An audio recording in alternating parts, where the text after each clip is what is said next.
Ser peatón en la Ciudad de México casi se convierte en un deporte de alto riesgo. Basta con echarle un ojo a los datos del índice de seguridad en cruces peatonales realizado por académicos de la UAM, que nos dicen que el 90% de los cruces peatonales en la capital son inseguros desde su diseño. Y es que por más bonitos que sean, siempre representan un reto para poder cruzar.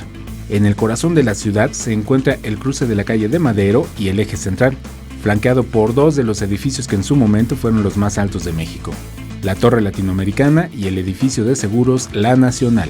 Este cruce cuenta con señalización adecuada, semáforos y asistencia vial de la Secretaría de Seguridad Pública. Y dicen los expertos que cada día cruzan la calle en el eje central y Francisco y Madero un promedio de 300,000 personas, cifra similar a la cantidad de gente que transita por la intersección más famosa del mundo, el Times Square, en Nueva York. Esa cifra marea solo con imaginar esta cantidad de gente cruzando a ambos lados de la acera.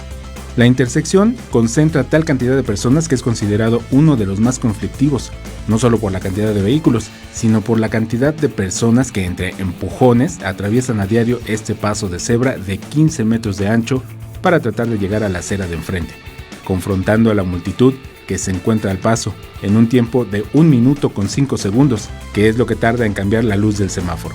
Para tratar de resolver este problema se implementó el cruce latino, que es el paso en diagonal del Palacio de Bellas Artes a la Torre Latinoamericana.